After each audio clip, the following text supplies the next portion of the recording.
Assalamualaikum warahmatullahi wabarakatuh. Waalaikumsalam warahmatullahi wabarakatuh. Kalau nggak salah, ada beberapa nama yang biasa kita pakai untuk memanggil Ustaz Hafid ya. Ada Sarno, ada Ustaz Abdul Latif Atas, dan Jenderal Firdaus. Yang nama anak kecil itu yang mana, Ustaz? Nama anak kecil Nama Sarno, Sarno untuk ya. pemberian orang tua. Kalau Abdul Latif Atas itu nama Sambungan sambungan. Itu sejak kapan itu diganti nama itu? sejak masuk pesantren Hidayatullah Sejak masuk pesantren Hidayatullah. Iya. Ustaz Hafid masuk pesantren Hidayatullah di tahun berapa, Ustaz? tahun 1994 94. Itu saya SMA ya, Ustaz ya? Alia. selesai ya masuk alia, Masuk Alia ya. masuk alia tapi nggak jadi alia. Terus SMP-nya di mana? Sebelumnya saya di Bina Islam Tanah Grogot. Di Desa Pondok. Iya. Kalau asalnya Ustaz dari mana? Dari Long Ikis. Iya, Long Ikis. Dari sana Ustaz ya? Atau pendatang gitu? Saya pendatang tapi sejak kecil memang tinggal di Long Ikis. Lahirnya di Pulau Jawa. Kalau boleh tahu Ustaz di Pulau Jawa, kampung Ustaz atau orang tua di mana? Orang tua ada di Long Ikis tapi kelahiran Kebumen, Jawa Tengah. Oh, Jawa Tengah. Salah itu juga lahir di Saya lahir di Jawa Tengah. masa kecilnya terus pindah ke Lubikis. Ya, usia SD pindah ke Long Ikis. Yang berapa tuh Ustaz? SD kelas berapa? SD kelas 5, kelas 4 naik kelas 5 kalau nggak salah itu. Ya, SMP-nya kan di Bina Islam ya? Bina Islam. Bina Islam. Itu kenal Hidayatullah itu dari mana informasinya Ustaz? Kenal Hidayatullah dari Ustadz Hidayatullah yang ada di Hidayatullah Kuaro. Karena biasa kalau ada acara-acara Hari Besar Islam, biasa kita panggil Ustadz-Ustadz dari luar ya, termasuk diantaranya dari Hidayatullah. Ada juga dari Hidayatullah Balikpapan, dari Hidayatullah Kuaro. Seperti itu. Dan kemudian juga Ustadz-Ustadz dari Hidayatullah Kuaro sering silaturahmi mencari santri ke Kayungo 1D, ke pelosok-pelosok ya, tempat daerah transmigrasi waktu itu. Ustaz masih ingat Ustaz dari Hidayatullah yang biasa ngisi di berbagai Ustaz atau ke Bina Islam itu siapa Ustaz? Yang saya ingat itu yang masih ada di Kuaro itu Ustadz Majid ya. Ngaji. Ya, terus yang biasanya juga ada Ustadz Manandring Abdul Ghani.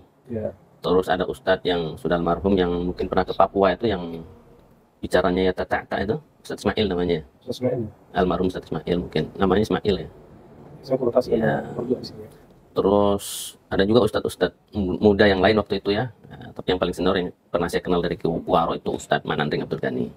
Kemudian yang dari Balikpapan ada almarhum Ustadz Karim Bongo. Itu biasa ke Pernah juga asal ya, gitu ya. ya memberikan tausiah ceramah di tempat kami. Dan kemudian Ustadz Ali Murtado ya, Itu di kampung Ustaz ngisinya atau di Bina Islamnya? di kampung di Kayungo 1D Kayungo 1 di ya. Long Ikis Jadi pada tahun itu tahun 90 Ustaz. ya, tahun 90-an ya, Itu sudah banyak Ustaz dari Muntema Balikpapan. ya yang biasa Ustaz yang ngisi ke sana gitu ya. ya, biasa silaturahmi mencari siswa. Ada juga yang biasa datang ke sana mengajar siswa santri yang dulu pernah mondok itu terus keluar dikejar dia. Oh gitu ya. Nah, dikejar karena bolos pulang ya, nggak betah di pesantren, ya, kemudian pulang didatangi ke rumahnya. Ya, maksudnya dibujuk, dirayu supaya kembali ke pesantren lagi. Itu setahu saya seperti itu. Jadi setelah selesai di MTS ya atau sebelumnya di Bina Islam tahun 94 betul Ustaz ya? Tahun 94 ya. 94 langsung ke Muntema Ustaz ya. Ya, langsung ke Gunung Tembak dengan sebelumnya minta rekomendasi dari Hidayatullah Kuaro. Bahwa Ustaz bakal sini gitu ya. Ya, rekomendasi agar bisa diterima di Gunung Tembak begitu. Artinya ada niat bahwa untuk masuk pesantren Hidayatullah Gunung Tembak membawa rekomendasi, ya meminta surat keterangan bahwa kita domisili di Kabupaten Pasir waktu itu, sehingga agar bisa dimudahkan urusannya di Gunung Tembak nanti seperti itu. Ya, betul ya. Tapi setelah atau saat masuk di Gunung Tembak itu dari pasar sendiri atau ada temannya lain? Saya sendiri saja, saya belum mengenal siapa-siapa di sana, tidak ada yang bisa saya kenal.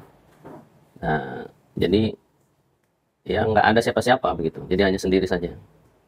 Atau itu di Bina Islam boarding school juga ya, berasrama ya? Ya, di Bina Islam itu kan berasrama ya, Berasrama pesantren juga. ya. Berarti kalau sudah biasa berasrama di usia SMP, ketika masuk di Gunung Tembak Alia, berasrama, kalau kaget Ustaz ya dengan kondisi di sana gitu ya? Alhamdulillah tidak kaget. Tidak pernah goncang Ustaz? Nah, kalau goncang ya sering juga goncang. Apalagi kalau sudah sering. ya? Bila goncang ya goncang, tapi ya mau melarikan diri malu juga. Ini sudah terlanjur ini masuk pesantren. Masa memalukan sekali kalau nggak sampai selesai aliyah gitu kan. Ya, alhamdulillah sampai selesai. Alhamdulillah. Nah, setelah sampai di Gunung Tembak, ada nggak pengalaman-pengalaman menarik atau yang paling berkesan saat di pasangan selama nyantri Alia di Gunung Tembak? Karena waktu itu tahun 90-an kan boleh dikata di Hidayatullah Gunung Tembak itu masih masa-masa sakitnya gitu ya, awal-awal Alia kalau nggak salah Ustaz ya. Ya. Itu ceritakan sedikit pengalaman selama di Gunung Tembak. Ya, menariknya yang pertama pengalaman spiritual ya, Ya. itu sholat lail atau sholat malam, sholat tahajud pada bulan Ramadan ya, bersama almarhum Ustadz Abdul Said Ya, sampai 4 jam itu sudah. ya, yang sampai 4 jam dari jam 00 sampai jam 4 teng gitu, jam 00 teng, jam 4 teng itu ya, pengalaman spiritual yang luar biasa. Itu yang paling luar biasa ya. Kalau yang lain mungkin ya kalau itu samanya di bidang Islam gitu ya. Tidak juga, banyak juga hal-hal yang bisa mengagetkan saya gitu. Iya. Ya, kenapa? Contohnya, saya mau masuk aliyah, niatnya mau sekolah. Sampai di sana. Sampai di sana, bukannya bergaul dengan santri aliyah yang ada di asrama waktu itu di pendopo, tapi malah saya ditempatkan di KMM. Jadi nanti di Gunung Harapan, di KMM itu Kuliatul Mubalighun waktu itu, masih ada KMM. Nah, terus kemudian nanti setelah kelas 3 baru masuk asrama itu di pendopo. Setelah di TC selama 2 tahun lebih. Kuliahnya atau di KMM Ustaz, pelajarannya apa aja? Ada masuk kelas juga belajar atau gimana? Kalau di KMM itu tempat tinggalnya saja. Oh, tempat Ya, tinggalnya tempat saja. tinggalnya. Kan statusnya sebagai santri aliyah gitu ya. Ya, statusnya sebagai santri aliyah kelas 1C waktu itu. Ya, sudah dititipkan di ya. Terus kemudian apa namanya? Kalau pagi ya biasa sekolah sampai duhur. Nah, setelah duhur sampai sore ya biasanya memang kita kerja lapangan, tapi saya lebih banyak bergabung dengan apa namanya? Kelompok TC ya waktu itu ya. Jadi di TC itu sampai 2 tahun lebih. 2 tahun di tes Ustaz ya? Iya. Biasanya kan cuma 40 hari ya. Ya 40 hari sudah selesai 40 hari, tapi kenyataannya tetap menemani orang-orang yang TC selama 2 tahun gitu. Berarti selesai aliyahnya tahun pokoknya tahun berapa itu? 2006 ya? Tahun 2007, 2007 97. Iya, setelah itu lanjut ke mana kuliah Ustaz? Tidak, belum lanjut Nggak kuliah. langsung kuliah ya setelah tamat Tapi aliyah di Tembak, waktu itu tugaskan atau belum. Waktu itu kan rencana Hidayatullah itu sudah mendirikan Universitas Hidayatullah. Ternyata ya dengan berbagai macam sarana prasarananya ternyata gagal ya. Ya nggak gagal sih, tetap berhasil karena memang apa namanya, memulainya itu kan karena waktu itu seingat saya kita kelas 2 aliyah pun sudah diikutkan menjadi peserta kuliah umum dalam pembukaan Universitas Hidayatullah di Prasmanan waktu itu. Ya. Yang ibu saya pernah ya? Syariah itu ya? Belum ada STIS, belum ada yang berpikir tentang bagaimana ada STIS. Tapi waktu itu Universitas Hidayatullah. Dan kemudian itu bubar dengan sendirinya.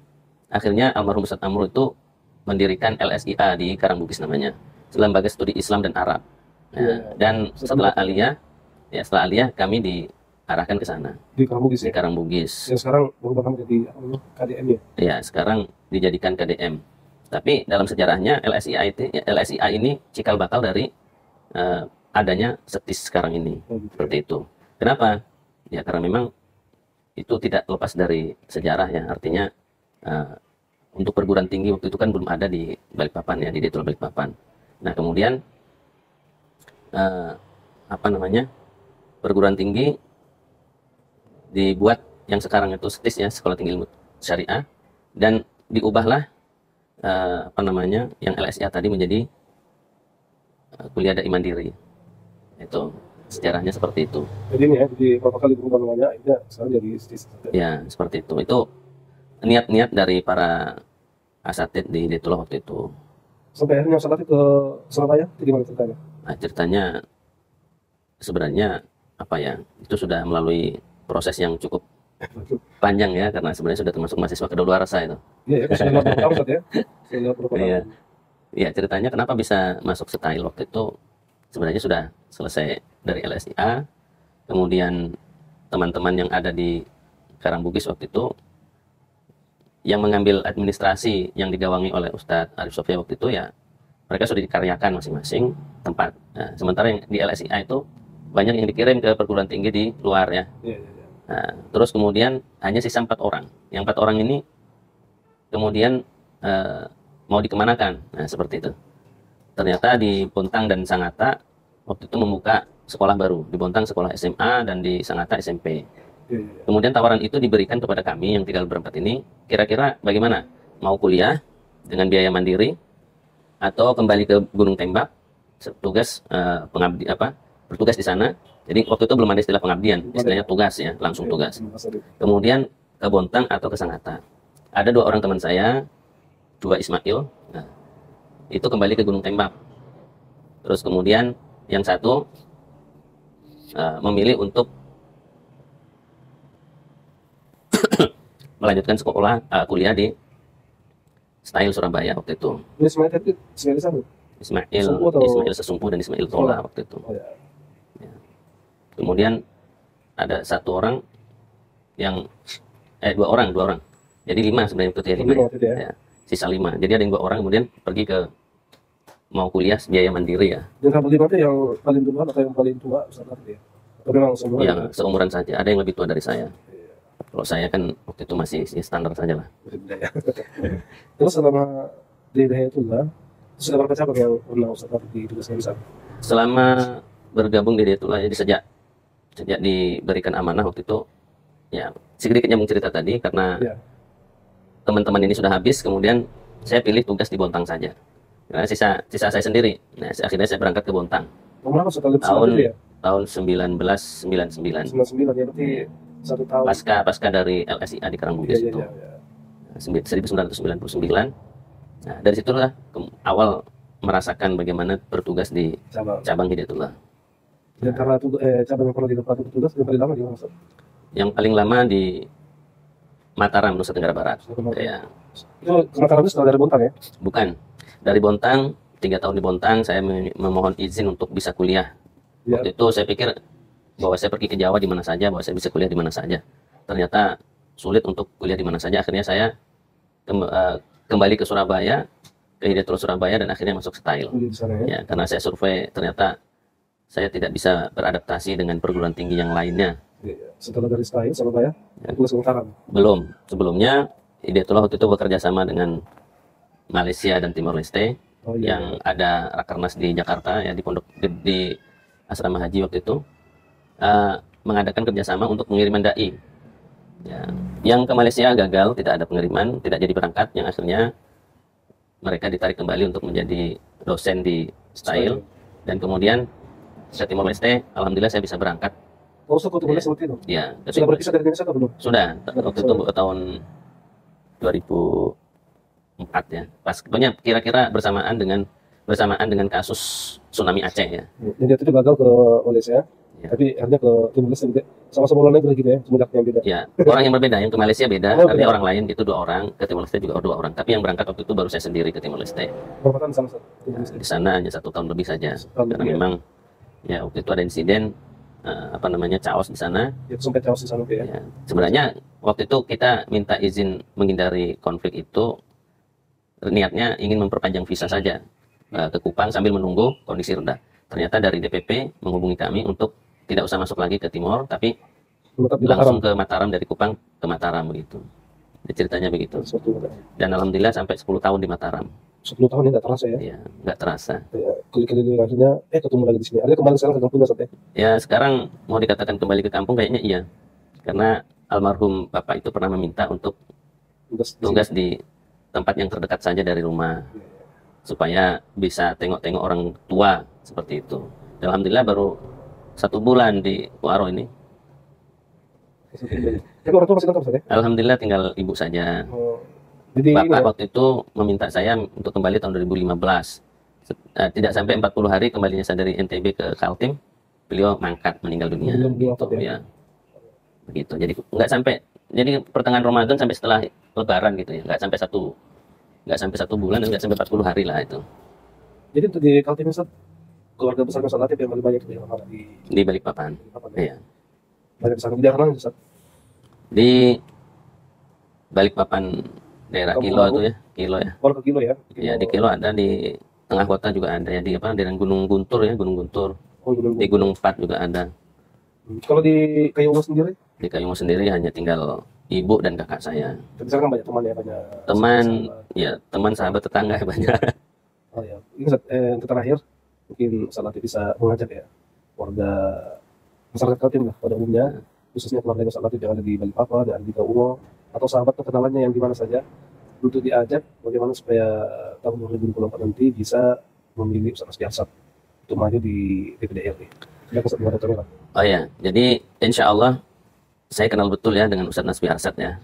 Beliau salah satu menantu dari almarhum Ustadz Abdullah Said, dan termasuk apa namanya, ya saya akrab sekali dengan beliau, cuma mungkin beda nasib saja. Ya, beliau kuliah di Madinah, Madinah, sementara saya Surabaya. di dekatnya Madinah. Ya. Jadi insya Allah ya, para kerabat, ya saudara, teman-teman, kaum muslimin pada umumnya dan masyarakat Kaltim ya untuk bisa berpartisipasi dalam hal ini untuk memilih DPD Dewan Perwakilan Daerah dari Kalimantan Timur Pusat.